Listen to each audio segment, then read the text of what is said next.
most famous lines of English poetry, and because it's become accepted as the role which actors must play before they can be regarded as great. In John Caird's new production, which opened at the Royal National Theatre in London on Tuesday, the performer knocking on the door of the Hall of Fame is Simon Russell Beale, a 38-year-old whose previous roles have brought him the main acting awards. The production is unusual in two ways. There's less of the play than usual. All the scenes relating to foreign invasion from Norway have been cut, but rather more of the prince. Russell Beale's stocky build led one newspaper to run the headline, "Tubby or not tubby, fat is the question." Oh, that this too solid flesh would melt, thaw, and resolve itself into a dew. Or that the everlasting had not fixed his cannon against self-slaughter. Oh, God, God! How weary, stale, flat, and unprofitable seem to me all the uses of this world. Fie on't our fight is an unweeded garden that grows to seed things rank and gross in nature, possess it merely. That it should come to this but 2 months dead. Nay, not so much, not 2. So excellent a king that was to this Hyperion, to a satyr, so loving to my mother, that he might not beteem the winds of heaven visit her face too roughly. Heaven and earth, must I remember why she would hang on him, as if increase of appetite had grown by what it fed on, and yet within a month. Let me not think on't, frailty, thy name is woman, a little month. Or ere those shoes were old with which she followed my poor father's body like Niobe, all tears, why she, even she, oh God, a beast that once discourse of reason would have mourned longer, married with my uncle, my father's brother. But no more like my father than I to Hercules. Simon Russell Beale as Hamlet at the National Theatre. Germaine Greer, as we saw there, he has the classic English actor's voice, but not the appearance. What did you think of his performance? I don't think he has the classic actor's voice either for this part, because his voice is too soft and too broad. He thought of himself as an academic, I believe, because he said so in interviews. And he seems to be determined to make Hamlet non-histrionic, to make him kind of reasonable, when in fact he isn't reasonable. And if he's going to have to be put to death the way he is, then he's got to represent a peril to the state. I don't understand anymore why we go to enormous theatres to look at enormous stages which are lit as if in charcoal. We have to wear charcoal spectacles to see the thing at all. Everybody in this case dressed in sort of a version of the Jewish gabardine. It was the Hatton Garden Shakespeare. I mean, I thought it was really strange. And we were climbing over 19th century cabin trunks, which are apparently to do with an ongoing theme at the National of this being a touring production. And then it was also Christopher Wray's lighting emporium, or rather his lighting storehouse, and a great deal of expressiveness was expected from a cast of chandeliers. For me, it didn't work at all, and I began to wonder if the British middle classes don't go to the theatre in order to be bored, in order to have their preconceptions verified, that there is nothing about Hamlet that they need to know. They were never brought to confrontation with the real nature of this play. Okay, it's serious to drop thought in Tom Paulin. Well, I was fascinated by it. It stripped away Fort and Brass, political theme, what it's like now, aging queen, uncertain prince, and I realised this classical Republican theme that I'd never noticed. It was written very closely after Julius Caesar. First of all, Polonius has acted Julius Caesar when he was a student, so that makes Hamlet Brutus, who kills both Polonius and his uncle Claudius. Of course, Julius, Claudius, Polonius, they all rhyme. Then there's the famous speech where the graves in Rome leave the dead come out and predict the death of Caesar. Horatio resolves to die like an antique antique Roman, he says. And so what Shakespeare's doing is he's picking up the classical Republican disgust with luxury, disgust with the aging body politic, and asking, when Queen Elizabeth I died, should they have a republic? So it brought that out, and so it fits very perfectly the present moment in Britain. Simon Russell Beale is absolutely marvellous, I think terrific. It's a most intelligent and profound production of Hamlet. Because I thought it worked about the performance, and was great about it, Bonnie, was that you have this man who can't fulfill the roles he's supposed to do, of being king, of being the revenger. And the fact that he looked uneasy, unlike Hamlet is supposed to look, it works in that way as well. But I have to agree with Germaine. I think at the end of the day, this is a play that's the K2 of acting. You have to actually be able to have the goods to do this. This is a play that's a verse play. And I felt that Russell Beale didn't actually have the vocal power to deliver these speeches. Plus, I think his director undermined him on certain occasions. For instance, in the to be or not to be moment, he has the Ophelia pacing up stage reading. So, and he has Russell Beale downstage right, sort of in the lower right hand of the corner. And you're looking at her going back and forth during the greatest speech any actor can give on stage. So it's those kind of undermining things, I think, that takes his performance down. I don't think it's an intelligent reading. I think it's an attempt to make a concept that at the end of the day just does not work at all. But I think the verse is very perfectly pitched. It's brilliantly delivered. I think he's wonderful. He's actually, like, you know, Hamlet is described in the play. He's fat and pursy and But fat didn't mean fat in that way, but anyway, go on. Sorry? Fat didn't actually mean fat, did it, at those times? Percy did meant sort of, you know, on anyway, go on. And I think it worked. I mean, I just thought the intelligence of it, the way it's keyed to this particular moment, the claustrophobia of it, it's like a dream play. But if you cut all the Fortinbras stuff, there's no tension. But you see, that's what this play... in the last two acts. This play is not by Webster. That's the thing you've got to take on board. This is not actually a Jacobean closet drama. But it feels like that. It does in this production, I agree. Which is great. And also, without I think that's a massive you distortion. take away the other prong of the play, the three sons and the father element, which I think is very important. It's missing in this production as well. No, I thought it was wonderful to get rid of Fortinbras because that was Caesar blocking off his Republican theme with a Coriolanus theme. Do you think there were any relationships on the stage? At the end of the day, there were no relationships. Can we just ask the big devil's advocate question, which Germaine seemed to be raising, which is the status of this play as the great English play, as the great acting test? I mean, does it deserve that status? What I would say in answer to that is go to the Globe and see Mark Rylance do it, because it is a virtuosic performance. And I cried my eyes out, and I don't cry easy. And there's no question it's the great acting test, no question. But why? Because in terms of lines or demands, there are other plays that ask more. It's so funny, isn't it? But that doesn't make very it much not funnier a great as a acting. Globe. Yes, it doesn't make it not a great acting test because of the stamina that you have to deliver this role, because of the verse that has to be spoken, because the understanding that the actor has to do, that there's something in Hamlet that is inexpressible. You cannot... But there's also something else which the viewers can make up their own mind about. They just saw Simon Russell Beale delivering a speech, and you would have to be psychic to know that it was in iambic pentameter. Well, no, and the whole point about let me finish the point. The whole point about iambic pentameter is that it follows the heartbeat and it follows the breath length. It actually embodies the emotion. And here we had it drained of all of that because it was being rational. Hamlet is not rational. We're going to have to leave it there. Tom and I liked it a lot, the other two didn't. Germaine thinks you should go to the Globe as well, see Mark Rylance. But this Hamlet continues in the repertory of the Royal National Theatre and on tour. The novelist J.G.Ballard is most associated with a horrifying piece of fact and a horrifying piece of fiction. The fact is that born in Shanghai in 1930, he was placed in a prisoner of war camp after Pearl Harbor. This story is told in his award-winning 1984 novel Empire of the Sun, filmed by Spielberg. But that book was a departure from Ballard's usual books, which tend to be futuristic, violent and non-autobiographical. They include Crash, about voyeurs sexually excited by car accidents, which became the most controversial movie of the 90s in David Cronenberg's version. Ballard's new novel, Supercan, published this week, is set in a futuristic community in France called Eden Olympia, a kind of theme park in which people live and work, where a young doctor and her older injured husband come to live after a resident has run amok with a gun.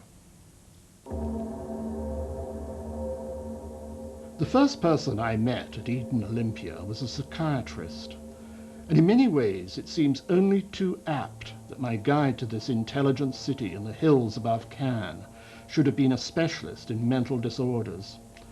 I realize now that a kind of waiting madness, like a state of undeclared war, haunted the office buildings of the business park. For most of us, Dr. Wilder Penrose was our amiable Prospero, the psychopomp who steered our darkest dreams towards the daylight. I remember his eager smile when we greeted each other, and the evasive eyes that warned me away from his outstretched hand. Only when I learned to admire this flawed and dangerous man was I able to think of killing him. Although Supercan is set in the French Riviera, its subject matter applies to the world at large. I mean, we see gated communities springing up in Britain today. We see business parks and sort of the enclaving of people, particularly the better off and better skilled, cutting themselves off from the community at large. Now, part of the message of Supercan is that the consumer society will start consuming the people, you know, it appears to serve. I mean, I've often thought that, you know, the totalitarian systems of the future, as one of the characters remarks in the book, the totalitarian systems of the future, you know, will be subservient and ingratiating, and that is a real danger. Supercan by J.G.Ballard. Bonnie Greer, he's one of the few English writers who's got popular readership and also critical acclaim. What did you make of Supercan? Well, it's interesting that he says that he sees it as a kind of consumer warning message about what's going to happen to us if we become part of the consumer society. I was very disturbed by the book, and disturbed in a good way, because I think on a deeper level, he talks about the fact that most of the 20th century, or at least the latter part of it, has been about us ironing out our violent instincts to a certain extent, and that as a consequence, ironing out those violent instincts has perhaps laid us open to not being able to use our better instincts. He sees violent instincts as maybe brother to the things about art that we make and the beautiful things. So he has these vigilante groups in the book going out and doing raids and killing people and so forth. And I thought that that was the deeper message in it, about the fact that maybe we've become too placid, maybe we've become too modernized in a sense, and that we're not understanding that these violent urges are important for us. It's important. What I really liked about it was, he's talking about in that interview, is it seems to me that one of the great political lies is people are told if you have enough money, you can opt out of society, you can get away from the violence, you can live in seclusion. And this seemed to me a rather brilliant attack on that idea that you can't. Well, it begins well, first 50 pages, as with so many novels. You think. Well, you say that about every novel, Tom. Yeah, I know, but I thought I'll apply the test. It failed the test. Slightly Julian Barnes at the beginning. What I realized was there's a sort of Greenwood English theme in this, which is basically anti-European. This is somebody who will vote for BAFTA, who's opposed to the euro, who's opposed to the European community. This is an opening shot in the English Civil War about the euro.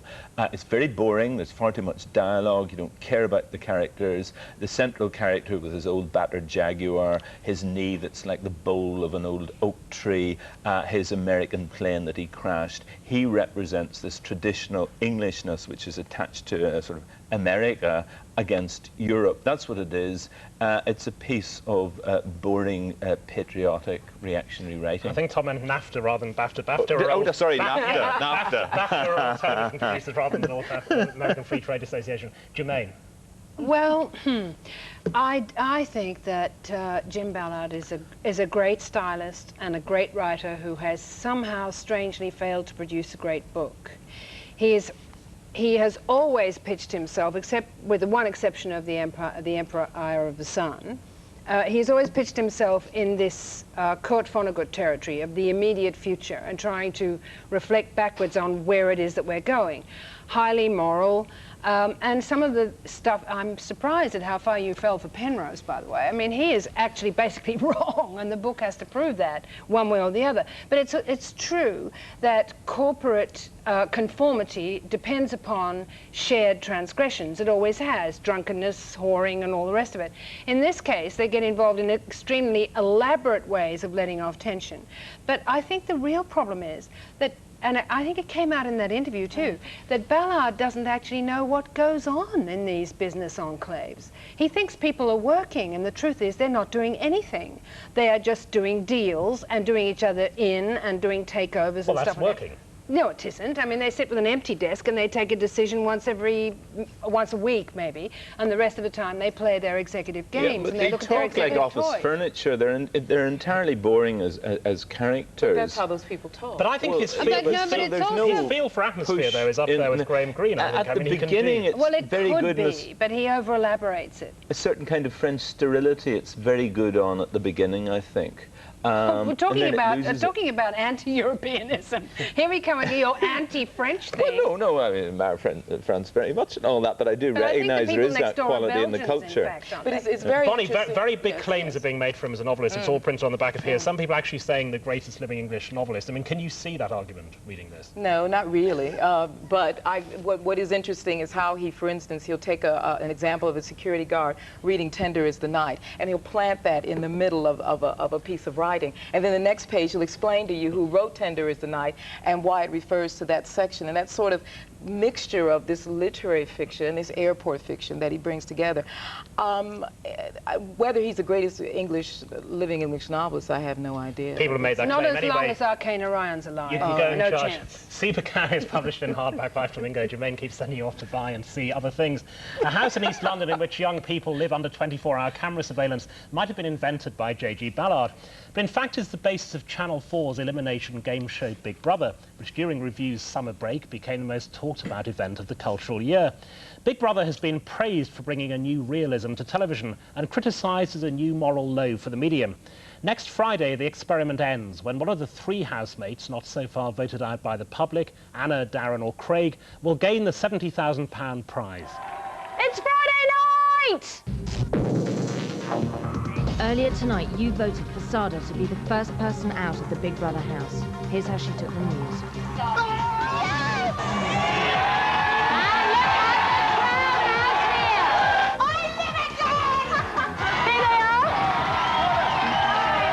We're gonna really make. Girls gonna be by ourselves. Yeah, in the two room. of us. Two of us. We're scared.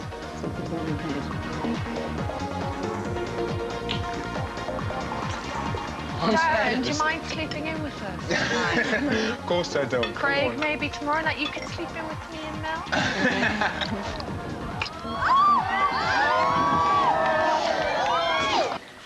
Well, it's only a game show.